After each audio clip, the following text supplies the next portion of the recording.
The billionaire investor Ray Dalio told me inflation is actually killing us. Those of us who sit on the sidelines holding cash. His new book is called The Changing World, and in it he explains how money printing hits markets and the consequences. The things about it as an investor at this stage is to understand, for example, the consequences of money printing. Okay, you don't get richer because of money printing. It produces inflation and it moves through the system to change asset prices in a certain way. So I explain how that works. And so, for example, you don't want cash. People think that the safest investment is to hold money in cash. It's the worst investment because you lose constantly to inflation. Something like 3, 4, 5% a year would be the tax, and your money will not be worth.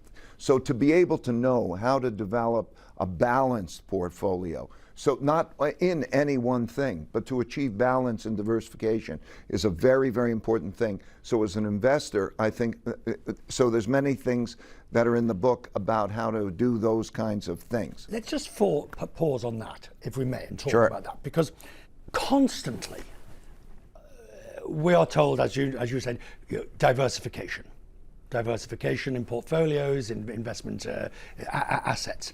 Now, for somebody who is a large-scale investor like yourself, that has access to enormous opportunities in different areas, but most of our viewers will be looking and saying, "All right, Ray Dalio, tell me, what does it mean? I've got a pension fund, I've got a bit of money in the bank, I've got a house, a car, and a bit of savings. What do you mean for somebody like me to diversify?" Well, if you watch the market every day, that you will notice what goes up and what goes down and the relationship between them. For example, you'll notice that when the pandemic comes along and the stock market goes down, that the bond market goes up, and that the gold changes in this way. Just watch how those movements occur relative to each other.